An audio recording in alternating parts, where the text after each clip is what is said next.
Hello, good afternoon. My name is Sonal Katyal. I'm the Communications Officer of NCBS. And this week is a special week because it's the Brain Awareness Week. So we've brought you to a special lab at NCBS. These are our labs.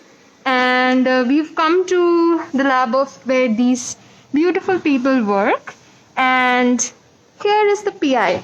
So that's Abhishek, whose lab is working on brain communication, right? Hi, Abhishek. Hi, Sonal. Yeah. So what are you all working on? So we work on how the cells in the nervous system communicate with each other. Okay. So, like the cells we call neurons here, and the communications are through some special connections that we call synapses. And these communications actually make the nervous system in a way that that determines how we process information, like generate. They gather the outside world's information, processes, and generate behaviors. Synapse, these connections are called electrical synapse, and these connections are really important for the brain development and brain function. And there are many human diseases that are associated with the dysfunctioning of these connections. Okay. But still, we have very little idea about how these connections are formed and how these connections are function in the brain. So we want to understand some underlying biology, the basic feature of how these connections are formed, to understand how brain works. So we use a tiny soil nematode as our nematode. What's a nematode? It's a soil worm. Worm. Okay. Yeah. So it is very simple. It has only 302 neurons. Okay. It's 1 millimeter long. And compared to humans, where we have this very complex system, where we have 86 billion neurons in our brain. Okay, 86 billion. 86 billion. That's wow. Give or take. That's the rough number that we are talking about. And these neurons, these tiny nematodes, they only have 302 neurons. But you will be surprised to know that many of the basic fundamental features, how the nervous system develops and functions, these basic units are very conserved between these tiny nematodes to human brains. Wow, that's incredible. Yes. And so we are going from such a simple organism to the human brain, and we have similarities with the worm. Like these electrical synapses that we study, they are also present in these tiny nematodes, and the dysfunctioning of this create the similar type of problem in the nervous system. Okay. They may not behave, they may not talk, they may not sing, but they do their own behavior, and we can study these simple things to get a much deeper understanding of how the fundamental principles work in the nervous system. So ultimately, our aim to get enough knowledge from studying these tiny nematodes, so that we can understand human brain better, and we can have some meaningful impact on people's lives. Oh, nice. Yeah. So I mean, it's so let's go and see how we do things here. Sure. Yeah. So do you have? Oh, we have Aishwarya from your lab, right? Please, Aishwarya, take over. Hi, Sonal.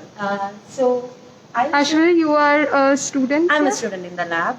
Okay. So, just now, Abhishek told we are looking into the electrical synapse. So, when we are looking into the synapse, we need to look into synapses, like where the cells between the two cells, there is two nerve cells. Yeah, there's the space. The so, when we are looking into the cells, we need to look into the proteins. So, for looking into the proteins inside a cell, we need to mark them with the fluorescent protein so that they will start glowing inside and we can locate them, right? Okay. So basically, like in that space between two nerve cells, we are studying some proteins. Yeah. But to locate where they are, we need to light it up. We are lighting up that particular spaces. So let's see how we are doing that. Okay. So this is the particular gene that is coding for that protein. So that the gene that actually tells how the protein functions and everything. So we will first cut it out with the molecular scissors, which are enzymes. Okay. So once we cut it out, we are going to stitch it with this fluorescent molecule. That is this gives a red color, so it is called as a red fluorescent protein. Okay. And we are stitching it together. So now we have the new gene. Yeah, a gene which has now marked with the RFP. Okay. That is the red fluorescent protein. Okay. So now we are going to inject it into the worm. That will be explained later. So once This we is the inject it, worm you all work. yeah, Okay. it's just a small worm, 1 millimeter worm. Oh, just 1 millimeter. Yeah, it's such a small, tiny Wow. worm. So I'm once quite we- excited to see how you can work Yeah. with such a small worm. So once you inject, it will start glowing just like here. You see? Okay. Now Tejaswini will let you know how we do it practically. Sure. Let's see what So this becomes genetically modified because we've changed we a are gene. changing it. Yeah. Okay. Now it will be glowing, so it's not normal. Okay. Yeah. Okay. She'll- Hi, Tejaswini. Tejaswini. Hi, I'm Tejaswini. Tejaswini, yeah, PhD student. Okay. Hi. Hi. Oh, you have some really colorful stuff on your table. Yeah. As she mentioned, we stitch different stretches of DNA to get a desired design. Yeah. So right now I'm setting up a PCR reaction. These are all the ingredients for PCR reaction. Okay. So And like in kitchen, we have ingredients. Yeah. These are the ingredients, and Yeah. this is where all the yeah, making and stitching Yes. and craft is going to I happen. have aliquoted them. What have you done, sorry? So we write down the calculations for putting how Okay. much of what we have to put, Okay. and then we make the master mix. Okay. And then Master mix. Yeah, and I have aliquoted them. Aliquoted as in like mixed and. Yeah, like divided them into each tube. Okay. We have a Okay. This little tube has some. yeah. Let me It's try to focus on this. Okay. so let's spin it down and set the program. Where are we going now? What is this machine? So it helps in spinning it down all to the bottom of the Okay. tube. So it's like separating it or something? No. Bringing it down so that all the the temperature reaction gets properly to the reaction mix. Okay. What is this machine called? Spinner. Spinner. And this is the name of the worms you work with, right? Yeah, C elegans. So this is the facility. Okay. So we spin it and set the program. Okay.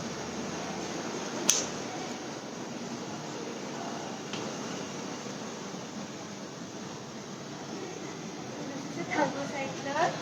Thermocycler. Yeah. So, Okay, now what is going to happen? so these reaction mixes will undergo different range of temperature, and we'll Okay. get the amplification or DNA copy, whichever we are giving. It will make it into many more copies. Okay, so you made something there Yeah. and we've like used this spinner, and now here in this machine it will amplify. So from Yes. one DNA we'll get like lots of DNA Lots and copies. Yeah. Okay. Once we get that, we run it in this gel to confirm and To do what? Sorry? to confirm whether the sequence we desire, we have got it or not. Okay, so you're checking. Yeah. Okay. So the gel image looks like somewhat like Okay. this. And this is the Sanger sequencing. These are all different molecular techniques that we use to Which sequencing? Okay, this is Sanger this. sequencing. Okay, So this is these what are- we desire. So this yeah, is yeah. like G, T, T, like the DNA. nucleotide Okay. sequences. So once This we is how like the code in the DNA is. yeah, written, yeah. right? Should I make it bigger? No, that's fine. Yeah. Okay. So once we confirm, we create an injection mix. and then- Injection mix. Yeah. Okay. So that we can manipulate worm according to our gene of interest. Okay. So this is the C. elegans facility, and This is where all the injection. yeah. Oh, we are entering into a facility. Hi, Hi. I'm Selva, Hi, Selva. in charge of the C. elegans facility. Ooh, So this is the okay. C. elegans facility where we do the worm work. Okay. You can come in. What are these? These are the incubators which are used for growing and maintaining the worms. Okay. So This is the 20 worms live here. Yeah, Okay. they grow also. Okay. Yeah. And since these are soil nematodes which are 1 millimeter in length, you Okay. cannot see them with your naked eyes. Yes. Okay. So we use these microscopes to view the worms and do the worm work. Okay. You can is, have a look is at there them. a worm here? Yes. Okay, let me Yeah. try. They are the wild type worms. Okay, let's see if we can focus it on the phone. Yes. Oh, we can see tiny worms. Yeah. The squiggly things, right? Yeah. I hope our viewers can also catch like a glimpse. It's difficult to focus with the phone. Okay, yeah. Yeah. Okay. So this is a worm plate on which the worm is grown. This is the agar. coated with E. coli OP50 bacteria. Okay. It serves as a food source for the worms. Okay. Okay. And this is a pick which has a platinum wire fused with a pasture pipette. This is to pick the worm. To pick the worm. Because how do you transfer to another plate? So from Okay. one plate to another, we use this worm pick to Okay. transfer the worms. Sure. Okay. And this is a needle puller. Needle puller. Yeah. What does this do? This is to pull needles for micro injection. Pull needles. Yes. Why do you need to pull them? Pipette. We need the tip to be like a needle. It is just a pipette which has to come in the form of a needle. Okay. So we use that. We should put the pipette into two pieces apart, Okay. like a needle for injection. Okay. Let's see if you can see more of the worms. It's unable to focus. Oh, you've removed it. Yeah. I'm focusing on Sorry. it. Yeah, you can. Okay. So, worms. Oh, you got a glimpse. Okay. Nice. Muzammil will drop over on. Hi, Muzammil. Hi, Sonu. Hi. So my job is, we have been taken through what all is done there. So the Yeah. DNA is made already. So what I do here is that first of all I have this agar pad. It has an agar. So what Agar we is do? like what we saw in that. Yeah, definitely. It's like the food or Yeah, like. just a substance. So on Okay. which it will be. So we take an oil drop, small oil drop. We keep it here. And Oil on drop? It, yeah, small Which oil? It's a halocarbon. Okay. So what we do, we take an oil drop and we pick a worm, but we make sure we don't hurt the worm. So it's an eyebrow picks. These eyebrows, so that we massage them gently on the body, so that we keep them straight. So that once we take them for injections, they won't move here and there. So that the injection is smooth and the worm is straight and the gonads are visible. So you with our own eye like. Yeah. But mine was contributed by Selva, so this one works fine for me. So thanks to Selva. So this is the thing which we do. I mean, we stick the worm. You can see the stuck worm here. If you want to see it, if you want to use a scope to see it.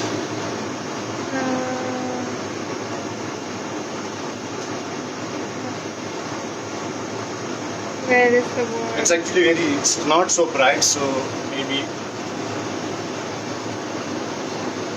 Let's try. Okay, this thing. Would you like to focus? actually it is. It's actually stuck, but the light may be coming from it. It's not so much. So it's this thing, the black thing which you are seeing. This. Yeah. These lines. Yeah, this line, this one worm, this is the worm, which is straight. Okay. So this is the worm, we stick it, and then what we do, we take it on the stage. So Okay. this is the scope where we do the injections. Fine? This is the injection needle, right? Yeah, this is the injection needle, which Sella was telling you, which we pull there. Fine? Okay. So what we do is initially we focus the worm. What do you do On with the- the worm? We put it on the stage, okay? Okay. So this stage, it's 360-degree movable. So these are the knobs which we can move here and there, okay? Okay. So howsoever we want to keep it, straight, angled, whatever is feasible for us, we can move it so that it's perfectly fine, it's aligned, we can see the gonads clearly, fine? Okay. So what we do is, then we take the needle down. So this is a jockey here, which we have. It's a jockey. So Oh, to like move a the needle game up and down, jockey. like This a is game like- jockey, like a exactly. game The jockey. video game players that do that. Okay. So now I'll take it down, and taking the needle down so that I get it focused properly. Okay. Okay. So right now I have focused it. So then these are the objective lenses. Kind of this is 4x. Then to see it more clearly, we'll go to 10. Okay. To see it even more clearly, we'll go to 20. Fine. Okay. So just to see the worm clearly, fine. Okay. So we are there. We go to finally at 40x. This is the magnification at which we usually inject the 40x. Okay. So we are able to see the gonads clearly. So if you can see it clearly here in this. You can see a needle just besides the worm. If you focus it through this, you can see a worm and with the needle focus it right besides it. Okay. Oh yes. There's the worm. So the clear space you are seeing, they are the gonads. like the little grainy space, and there is the needle which is right beside it. Oh, okay. Fine. Yeah, So yeah, then yeah. what we do, we just poke the needle. Wow, we can see the worm so clearly. Yeah, it's a transparent worm. So one advantage with this nematode is that it's a transparent. We can see it through. Wow. So whatever we have made, we can see through it. Great. So we can do one thing. We can poke the worm, so you can actually basically see what's happening there. So if you take this video now, so you'll see you'll see the needle which is actually injecting this worm. Oh yes. So Yeah, needle is yeah. inside. So then we hit this. The worm and is inject. moving. Yeah, it's a little bit movable because it's hurting the worm. So that's why we actually need to stick it, so that it's not movable on this stage. So that our injection is precise. So Okay. that's what is all done on this stage. Fine. Okay. So this is a jockey stick. So this is all what is done here. What is this? So this is a jet which generates the pressure when we inject. So Okay. when we do manual injection, we have that on the piston. We Okay. push forward. So for it, we have this pressure generator. Fine. Okay. Great. So but once the DNA is inside, how do we know that it has worked or not? So Right. so we You have need to some see the light? visual markers. No? So usually how worms will move like this. Yeah. Right. They will have some sinusoidal movements. Right. They'll move like a wave. Okay. So this is the plate while I'm going to show you a roller. So the worm which has received the gene, which has actually been modified with our DNA, which we have injected it won't move like wave.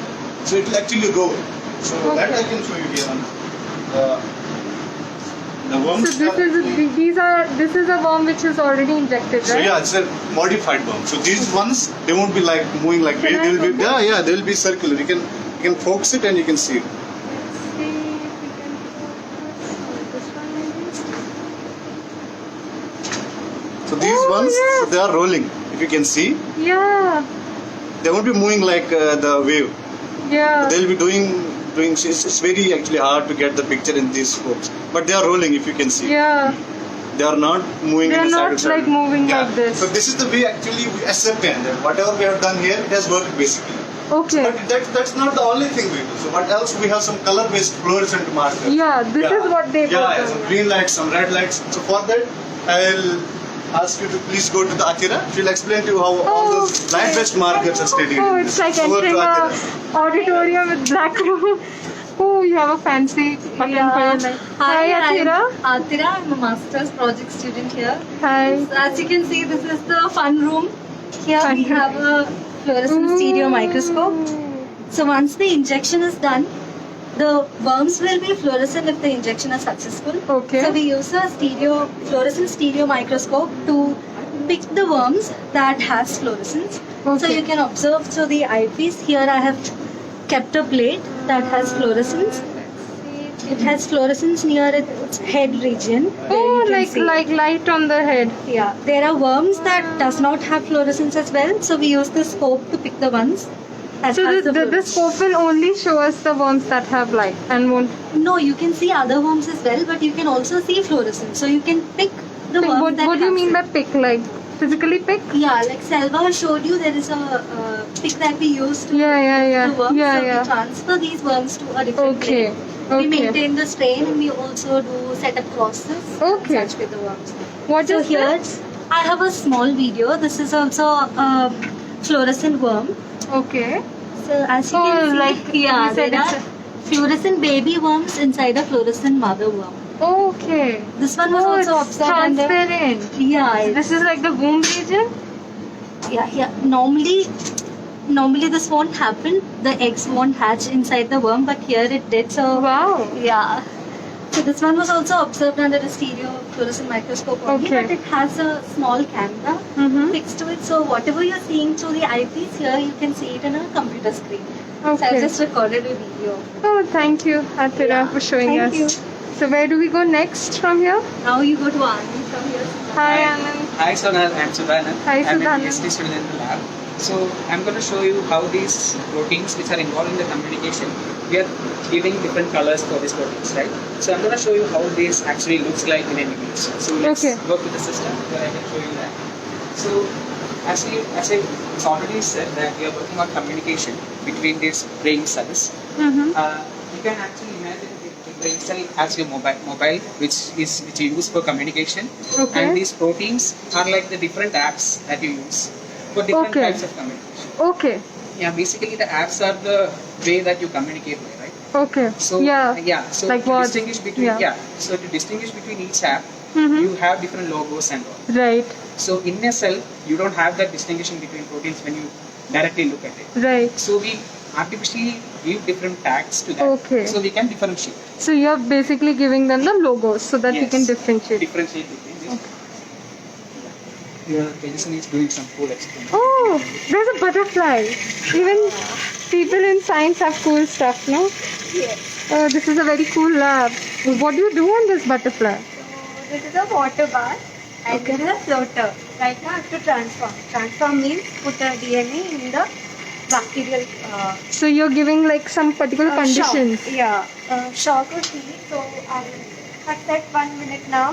Okay. So I put this into this and start it. So after 1 minute I'll give the shock. Oh, great, nice. We got distracted by the butterfly. Thank you so much. So so say, Back to giving logos to the Yeah. apps, right? so giving these different tags or logos, as you say, to proteins is really important because we have like millions of proteins involved in this process. So I'm going to show you how these images actually look like. Okay. when we give these different tags. Okay. green and red. And this is- So we go to a very cool system. This is a workstation that we have in the lab. So this is basically how a neuron looks like here. Here The we whole have thing? this is an actual neuron that you're looking at. A complete neuron that you're looking at here. Okay, like in school time we used to Yeah. study like this is the nucleus and the dendrites. So right? this is the cell soma or the cell body. From there it has an extended process which you call the axon. Okay. Like it extends and it communicates with the different neurons. Okay. Other neurons. So here you see this is a green color. It's because we have artificially given a green background for the entire neuron, and whatever you see here in red, we have given it by tagging these proteins which are involved in communicating.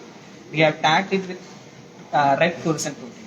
Okay. So whatever you see here in red are the points where these particular neurons make connections with the other neurons by Okay. using these proteins. And also I'll show you another neuron where Wow. the background, as you see, is actually in a different color, and these are the green colored punctas, we call it punctas, which are basically the proteins or the positions where it communicates with the other neurons. Okay. So here the green ones, they're the red Yeah. ones. So you are So- basically tagging those proteins or those points where communication is happening. Yeah. Okay. So I ask questions like how do these cells decide this neuron that it communicates to, this neuron it wants to communicate, and where does it want to form this communication?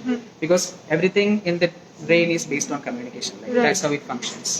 So now the functional aspect, coming to the functional aspect, behavioral output is one of the major output that we look into. How these worms behave when we change these proteins. Okay. So that Vedant will explain you much better.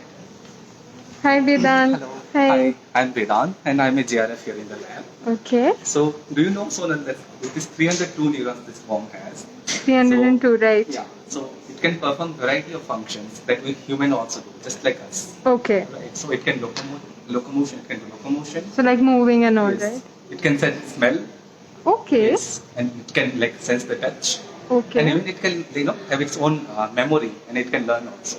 Okay. So these things they do by communicating among themselves. So these neurons talk to each other, and then they generate this kind of complex behavior that is helpful for their survival, right? So here in the lab, we look how we can control these neurons and how they behave, their activity, with the help of light. Okay. So we can control the neurons with light. Okay. So I can tell you. So I give the worm a particular piece of DNA, and then it goes to its kind of specific neurons or class of neurons. And when I find the light, The DNA goes to a particular neuron. you Neuron, mean? yes. Okay. I can Not target cell. that. Cell in our nervous system or Yes, brain. Okay. right. So when I turn on the light, of specific color of light, it can stop its locomotion. See, the light is on and the worm cannot move now. Light is on inside it. Yeah, How are you switching on the light? so with the help of microscope, we shine the light to the worm. And Okay. it's like inhibiting the activity of that particular neuron. Okay, so you're shining a light and that light shining makes it stop. Yes. So Okay. we can control the like behavior of the worm with the light now here, as you Okay. can see here. So with these things, we can learn how these neurons talk to each other, Okay. and like with their different kind of connection, like the electrical ones that we study here in the lab, Mm-hmm. and we can extrapolate these data to, how these neurons function in a basic terms to human and understand the human brain better, and like how it goes in like SSS and all, right? So Okay. that's what we do here in the behavioral part of the thing. Oh, that's great. Thank you, all of you. And so going from like the DNA to the behavior of the worm, and then eventually that will lead to the understanding of human brain. Right. That's really amazing. Thank you so much. Thank So you. yeah, I'm quite awed by whatever I saw today. I hope you all liked it too. And if you want to see more of our labs, please do write a comment in this post. And thank you for joining us today. And have a very interesting, knowledge-filled brain awareness week. This was Sonal Katyal from NCBS, and we were in Abhishek Bhattacharya's lab. Bye. Have a nice day ahead.